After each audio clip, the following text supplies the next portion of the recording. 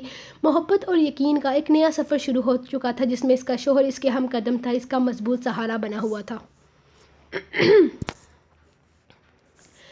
وہ اسے دیکھنے کے لیے کتنا بے چین تھا وہ خود بھی نہیں جانتا تھا۔ ایک ایک قدم کے ساتھ اس کی بے قراری بڑھتی چلی جا رہی تھی۔ ہر لمحے کے ساتھ وہ آنے والے خوبصورت لمحات کا انتظار کر رہا تھا۔ کچھ ہی دیر میں وہ اس کی پناہوں میں آنے والی تھی، اسے اپنی باہوں میں بھر کر اس کے کان میں اپنی محبت کی میٹھی سرگوشیاں کرنے کے لیے۔ اس کا دل بری طرح سے مچل رہا تھا۔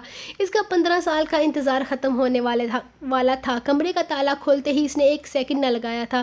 بہت سارے جذبات کے ساتھ دارم سائیں اپنے کمرے میں قدم رکھ چکا تھا۔ اس کے 15 سال کا انتظار اس کی نگاہوں کے سامنے تھا۔ اس کی بچپن کی محبت آج اس کی ہو چکی تھی، جسے وہ ہر حال میں اپنا بنا لینا چاہتا تھا۔ اس نے ایک نظر بیڈ کی جانب دیکھا تو بیڈ پر اسے اس کا بھاری دوپٹہ پڑا نظر آیا، لیکن وہ خود کہاں چلی گئی تھی؟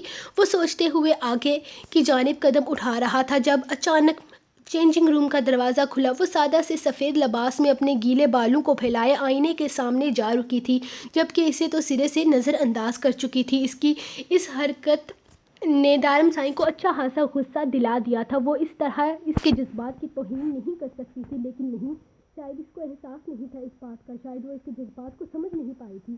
اپنی جذبات کی اس توہین کو اس نے معاف کر دیا تھا۔ وہ آہستہ آہستہ چلتا اس کے بالکل قریب آ رکا تھا۔ یہ سب کیا ہے؟ اس کا بازو تھام تھا، وہ آہستہ سے اپنے قریب کر چکا تھا۔ اس کا انداز بہت نرم تھا، کہیں کوئی غصہ نظر نہیں آ رہا تھا، لیکن نور نے اگلے ہی لمحے اس کا ہاتھ جھٹک کر فاصلہ قائم کیا تھا۔ دارم نے بہت مشکل سے اس کے انداز کو برداشت کیا تھا۔ اسے اس سے ہرگز یہ امید نہ تھی کہ وہ اس طرح سے اس کے جذبات کا مذاق اڑائے گی۔ وہ اتنی بھی بچی نہ تھی۔ یہ ایک کوشش ہے دارم سائیں، آپ کو یہ بات بتانے کی کہ میرے نزدیک نہ تو آپ کے جذبات کوئی اہمیت رکھتے ہیں اور نہ ہی آپ کے ساتھ کسی طرح کا کوئی بھی ریلیشن شپ بنانا چاہتی ہوں۔ میں تو اس شادی کے لیے بھی تیار نہیں تھی، لیکن میری مجبوری ہے کہ مجھے یہ شادی کرنی پڑی ہے۔ لیکن اس سے زیادہ اور کچھ نہیں، اس سے زیادہ اور کچھ نہیں کر سکتی میں نے یہ شادی کر لی ہے۔ 6 مہینے تک اس شادی کو گھسیٹ بھی لوں گی، لیکن اپنا آپ برباد نہیں کر سکتی۔ میں آپ کے ساتھ 6 مہینے تک بیوی بن کر رہنے کے لیے تیار ہوں، لیکن یہ سب کچھ مجھ سے نہیں ہوگا، کیونکہ میں اپنی خوبصورتی اس شخص پر لٹاؤں گی جو مجھ سے سچی محبت کرتا ہے، جس سے میں محبت کروں گی۔ سوری ٹو سے، لیکن آپ کا ٹیشو پیپر نہیں بننا چاہتی، وہ واضح الفاظ میں کہہ رہی تھی۔ دارم نے ہاں میں سر ہلایا، جیسے وہ اس کی بات کو سمجھ گیا ہو۔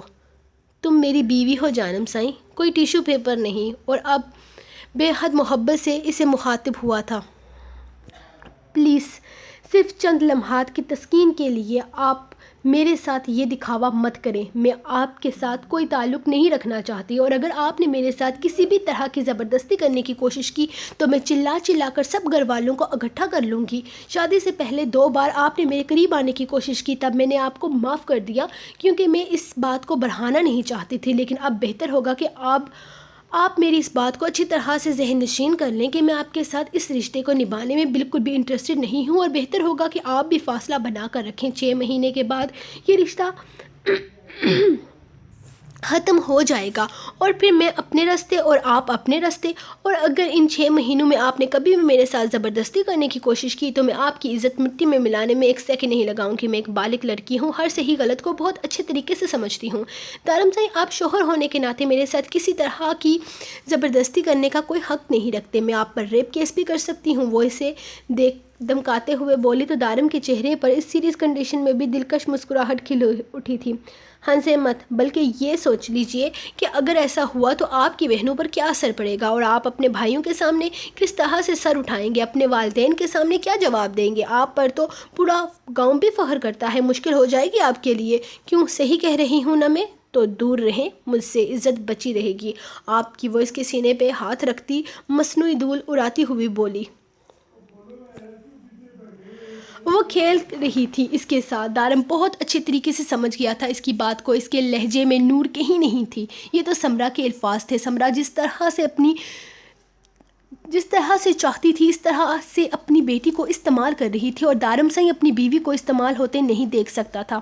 میں اس وقت کسی قسم کی کوئی فضول بحث نہیں کرنا چاہتا۔ اس وقت میں صرف اپنے آنے والی زندگی کے بارے میں سوچنا چاہتا ہوں۔ میں بہت ٹیڑھی قسم کا انسان ہوں لیکن تمہارے معاملے میں ہمیشہ سیدھا ہو جاتا ہوں، لیکن میری عادت ہے میں ہر انسان کو ایک حد میں رکھتا ہوں۔ تمہاری بھی ایک حد ہے، یاد رکھنا۔ اس وقت تم میرے سامنے ایسی کوئی بات مت کرو جو مجھے غصہ دلائے۔ میں اپنی شادی کی پہلی رات فضول بحث میں برباد نہیں کرنا چاہتا۔ اس نے بے حد محبت سے مسکرا کر اس کا چہرہ اپنے ہاتھوں میں لیا تھا۔ مطلب کہ آپ میرے ساتھ زبردستی کریں گے؟ آپ اپنی ہوس میرے وجود سے پوری کریں گے؟ وہ اسے دیکھتے ہوئے سوال کر رہی تھی۔ دارم نے مسکرا کر نام میں سر ہلایا۔ میری جان، میں تمہارے ساتھ زبردستی کرنے کی کوشش کیوں کروں گا؟ اگر تم یہ سب نہیں کرنا چاہتی تو مجھے کوئی اعتراض نہیں ہے، لیکن اپنے الفاظ پر غور کرو۔ تم بہت غلط بات کر رہی ہو اور تمہاری باتیں میرا دماغ خراب کر رہی ہیں۔ ہم آرام سے بیٹھ کر بھی بات کر سکتے ہیں اس بارے میں۔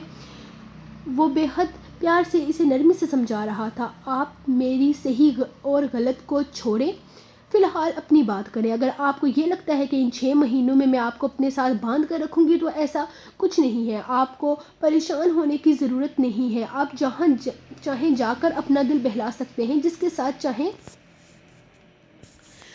اپنی راتیں رنگین کر سکتے ہیں، جہاں چاہیں عیاشی کر سکتے ہیں۔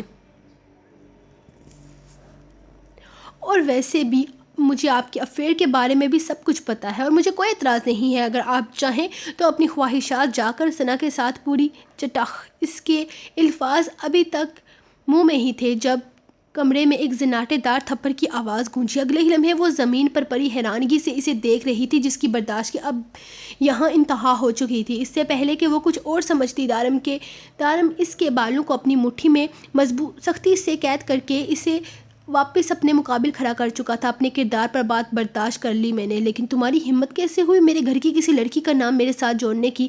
تم مجھے بتاؤ گی کہ میں کس کے ساتھ عیاشی کروں گا، کس کے ساتھ دل بہلاؤں گا، کس کے ساتھ راتیں رنگین کروں گا؟ لیکن میں تمہارے ساتھ کچھ نہیں کر سکتا، رائٹ؟ کیونکہ تم مجھ پر ریپ کیس کرو گی، چلا چلا کر مجھے میرے ماں باپ بھائی بہن کے سامنے شرمندہ کرو گی۔ کیا بکواس کر رہی تھی کہ میں تمہیں چھو نہیں سکتا؟ کیوں؟ کیا میرے چھونے سے تم گندی ہو جاؤ گی؟ اور کیا بکواس کی تم نے؟ اپنی خوبصورتی تم مجھ پر ضائع نہیں کرو گی۔ نور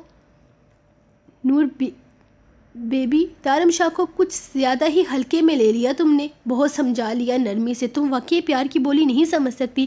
کب سے میں خاموشی سے برداشت کر رہا ہوں۔ اس کا یہ مطلب نہیں ہے کہ میں کنٹرول نہیں کر سکتا تمہیں۔ غلط ہو تم جانم، بہت اچھے سے سیدھا کرنا جانتا ہوں میں تم جیسوں کو۔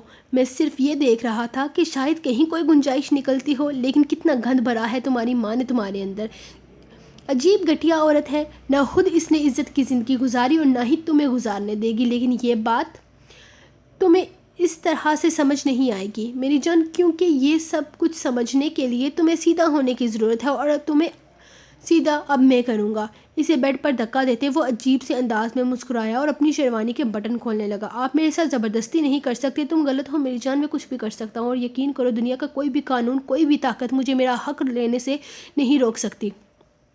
تمہارے ساتھ کچھ بھی کرنے کے بعد نہ تو میں اپنے بہنوں کے سامنے شرمندہ ہوں گا، نہ اپنے بھائیوں کے سامنے، اور نہ ہی میں اپنے والدین کے سامنے جواب دہ ہوں گا۔ وہ اس کے بے حد قریب اس پر سایہ کرتے ہوئے اس کی دونوں کلائیوں کو تھام کر بیڈ پر لگا چکا تھا۔ تمہاری آواز اس کمرے سے باہر نہیں جانی چاہیے، یاد رکھنا۔ باقی تمہاری طرف سے ریپ کیس ہونے کا میں منتظر رہوں گا۔ اس کے لبوں پر اپنی سخت گرفت جماتا وہ اسے اپنی مضبوط باہوں میں قید کر چکا تھا۔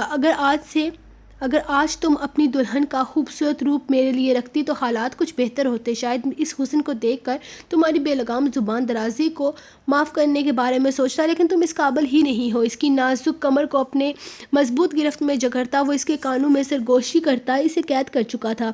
اس کی مضبوط گرفت میں وہ صرف پھڑ پھڑا کر رہ گئی تھی۔ وہ گہری نیند میں سو رہی تھی، جبکہ دارم کتنی ہی دیر سے اسے دیکھ رہا تھا۔ اسے سوئے ہوئے ابھی تھوڑی ہی دیر ہوئی تھی جب اذان ہونا شروع ہوئی۔ وہ تو جیسے اسی کے انتظار میں تھا۔ اس کے خوبصورت سے چہرے کو دیکھتے ہوئے دارم سائیں کے چہرے پر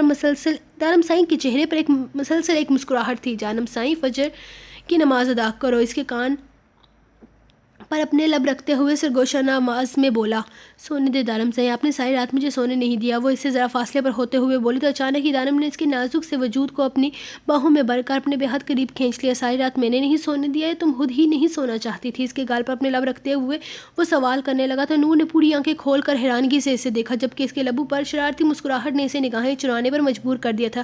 یہ سب ٹھیک نہیں کیا آپ نے میرے ساتھ، ہا ہا ہا ہا۔ وہ نظریں جھکائے بے حد نروس سی ٹوٹے پھوٹے الفاظ میں بول رہی تھی کہ دارم کا چھت پھاڑ کہکا بلند ہوا، جانم سائیں تم کیس کب کرو گی؟ میں انتظار میں ہوں۔ ویسے تمہاری طرف سے کیس کیا ہوگا؟ میرے شوہر نے میرے ساتھ میری مرضی سے زبردستی کی یا کچھ اور؟ وہ اسے تنگ کرتے ہوئے بولا تو نور کی آنکھوں میں نمی چمکی۔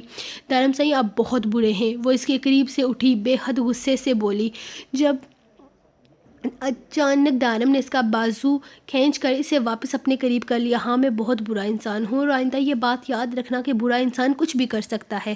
آخری بار بتا رہا ہوں، تمہاری بھی ایک حد ہے اور حد سے زیادہ مجھے کچھ بھی پسند نہیں۔ تمہارا نخرہ، تمہارا ایٹیٹیوڈ، بدتمیزی، غصہ سب سر آنکھوں پر، لیکن ایک حد میں۔ چلو اب اٹھو، چل کر فریش ہو اور فجر پڑھو۔ وہ اس کا گال تھپ تھپاتا خود بھی اٹھ کر کھڑا ہو گیا۔ وہ واش روم میں بند اپنے آپ کو آئینے میں دیکھ رہی تھی۔ اس کے وجود پر دارم سائیں کی خوشبو بسی ہوئی تھی۔ کل رات جو کچھ بھی ہوا وہ زبردستی تھا۔ کیا زبردستی اس طرح سے کی جاتی ہے؟ کیا زبردستی میں انسان خود ہی بھی بہہ کر خود اپنے آپ کو اس کی پناہوں میں چھپا لیتا ہے؟ بہت غلط ہوا، ایسا نہیں ہونا چاہیے تھا۔ میں موم کو کیا کہوں گی؟ اب وہ شخص ہمیشہ میرا مذاق اڑاتا رہے گا۔ یا اللہ میں کیا کروں؟ کیوں مجھے اتنا کمزور کر دیا آپ نے اس شخص کے سامنے؟ کیوں مجھے کھول کر رکھ دیا اس شخص کے سامنے؟ میں تو اپنے دل میں بھی اس کے لیے کوئی راز نہیں رکھ سکتی۔ وہ تو میری سانسوں میں بسا ہے، اسے سب کچھ پتہ چل جاتا ہے، وہ سب کچھ جان لیتا ہے۔ میں کیسے اس سے اپنا آپ چھپاؤں؟ کیا کروں میں، کیا کروں؟ نور آنسو بہاتی وہیں زمین پر بیٹھ گئی۔ اپنا سب کچھ پا کر بھی وہ خالی ہاتھ تھی۔ کیوں تھا ایسا؟ کیوں ہو رہا تھا اس کے ساتھ یہ سب کچھ؟ اسے کچھ سمجھ نہیں آ رہا تھا۔ سو گائز، آج کی ایپیسوڈ تو لمبی ہے نا یار، میں کبھی کبھی تیز پڑھتی ہوں، کبھی کبھی سلو پڑھتی ہوں، تو ٹائمنگ دیکھ کر اگر آپ لوگ کہتے ہیں کہ ایپیسوڈ شارٹ ہو جاتی ہے یا لانگ ہو جاتی ہے تو ایسا کچھ نہیں ہوتا۔ کبھی کبھی کسی ویڈیو میں میں کچھ زیادہ بکواس کر لیتی ہوں تو بھی وہ ویڈیو لمبی ہو جاتی ہے، اور کسی میں اگر میں کم بکواس کرتی ہوں تو وہ شارٹ ہو جاتی ہے، کیونکہ بیچ میں میرا اپنا بھی شامل ہوتا ہے۔ ویسے میرے ایک ریڈر نے مجھے کہا ہے کہ آپ ہی یہ نہ کہا کریں کہ آپ بکواس کرتی ہیں، آپ تو اتنی پیاری باتیں کرتی ہیں، تب سے نا میں تو ہواؤں میں اڑ رہی ہوں۔ تو اب میں کہتی ہوں یار میں بکواس نہیں کرتی، میں بس تھوڑی مستی مذاق کرتی ہوں۔ اور ایک بندی نے تو کہا ہے آپ کی آواز بہت ہی سریلی ہے تو اب سے میں اپنی آواز کو بالکل بھی خراب نہیں کہوں گی، میں کہوں گی میں اپنی سریلی آواز میں آپ لوگوں کے لیے ناول پڑھتی ہوں۔ تو اب سے میں اپنی سریلی آواز میں آپ لوگوں کے لیے ناول پڑھا کروں گی۔ اور تھینک یو سو مچ مجھے یوٹیوب پر اتنا زیادہ پیار دینے کے لیے، جس کی مجھے بالکل امید نہیں تھی۔ یہاں پہ ایک چیلنج لے کر میں آئی تھی کہ کیا میں یوٹیوب پر کچھ کر سکوں گی، اور کچھ کیا مطلب آپ لوگ 4000 سبسکرائبر پہ لے گئے ہو مجھے اتنی جلدی۔ اور ہاں اب کیا بولوں، کبھی کبھی تو سمجھ میں نہیں آتا کہ آئی تھنک میں ابھی اپنی دوست کو بھی بتا رہی تھی کہ اللہ تعالیٰ کا ایک خاص کرم ہے مجھ پر کہ میرے ریڈر سے مجھے اتنی محبتیں ملی ہیں کہ میں بیان نہیں کر سکتی۔ اور آج میں جس مقام پہ ہوں آپ لوگوں کی وجہ سے ہوں، آپ لوگ مجھے پڑھتے ہو، جب لوگ کہتے ہیں کہ ہم آپ کے فین ہیں، آپ بہت اچھا لکھتے ہو، تو یار یہ مطلب میں یہ سوچتی ہوں کہ یہ سب کچھ تب جا کر ممکن ہوا ہے جب آپ لوگوں نے مجھے پڑھنا شروع کی ہے، جب آپ لوگوں نے مجھے میری تعریف کی ہے، مجھے یہاں تک پہنچایا ہے۔ تھینک یو سو مچ۔ میں کبھی کبھی تو میں سوچتی ہوں کس طرح سے شکریہ ادا کروں کہ الفاظ ہی ختم ہو جاتے ہیں۔ یہ تو ہر رائٹر کہتا ہے نا کہ ہمیں یہاں تک ہمارے ریڈرز نے پہنچایا، ہمیں پڑھنے والوں نے پہنچایا۔ میں ہمیشہ کچھ اسپیشل کرنا چاہتی ہوں، میں چاہتی ہوں کہ میں اپنے سب ریڈرز کے لیے کچھ اسپیشل کروں، لیکن کیا کروں مجھے سمجھ نہیں آتا۔ بس میں دعا کرتی ہوں اللہ میرے سارے ریڈرز، سب کے سب ریڈرز جو اچھا سوچتے ہیں، کچھ جو ہے عجیب ان کی سوچ ہے، اللہ سب کو کامیاب کرے، سب کو نیکسٹ لیول پر لے کر جائے، اور مجھے یہاں تک پہنچانے کے لیے آپ سب کا شکریہ۔ اب میں چلتی ہوں کیونکہ بہت دیر ہو گئی ہے. آج میں تھوڑا جلدی مطلب میں نے ایپیسوڈ لکھ لی تو سوچا تھوڑی دیر اپنی باتیں بھی کر لوں گی کیونکہ مزہ آتا ہے, مجھے اچھا لگتا ہے آپ لوگوں سے اپنی باتیں کرتے ہوئے. تو انشاءاللہ ملتی ہوں آپ کو نیکسٹ ایپیسوڈ میں. نیکسٹ ایپیسوڈ بھی انشاءاللہ میں کوشش کروں گی کہ کل اسی ٹائم تک میں دے دوں کیونکہ ریڈرس کہتے ہیں ناراض ہوتے ہیں. تو یار تفصیل سے تھوڑا تبصرہ کیا کرو, میں کیا غلط کرتی ہوں کیا ٹھیک کرتی ہوں آپ کھل کر بتایا کرو. بس یہ نہ کہا کرو کہ جلدی جلدی لکھا کریں کیونکہ جلدی نہیں لکھنی. میں آرام آرام سے ایک ایک سین جس طرح سے سوچتی ہوں اسی طرح سے لکھنے کی کوشش کرتی ہوں. تو یہ ہے کہ ایپیسوڈ جتنی بھی ہوں آپ قبول کر لیا کریں کہ مطلب 100 قسطیں ہیں میرے ناول کی, 200 قسطیں ہیں, آپ بس قبول کر لو اور اسی طرح سے مجھے پیار دیتے رہو. اور آپ کی اچھی بری ہر طرح کی تنقید مجھے قبول ہے, آپ کرو. بس یہ نہیں کہنا کہ رومانس نہیں لکھو, یہ نہ لکھو, وہ نہ لکھو, کیونکہ اگر میں کہوں کہ میں پہچان ہی میری یہی ہے کہ میں ایک رومانٹک رائٹر ہوں. میں یہ نہیں کہتی کہ میں بولڈ رائٹر ہوں, میں بولڈ پتہ نہیں بولڈ یار کون سے سینس میں چلا جاتا ہے. میں کہتی ہوں میں رومانٹک رائٹر ہوں اور میں اسی حد تک رہنا چاہتی ہوں اور مجھے اپنے ناول بہت پسند ہے. اور شاید آپ لوگوں کا پیار بھی مجھے یہی سب لکھ کر مل رہا ہے تو میں خوش ہوں اپنے ناول سے, میں مطمئن ہوں لکھتے ہوئے. اور آپ لوگ پڑھو, دل کھول کر پڑھو اور جیسا آپ لوگ چاہو گے میں ویسا لکھوں گی. تو اب مجھے دیں اجازت, میں بھی اتنی یار میں بولنے پہ آتی ہوں تو پھر پتہ نہیں میں کیا کیا بولنے لگ جاتی ہوں. اب میں مزید بالکل بھی ٹائم نہیں لگاؤں گی. چلو خدا حافظ.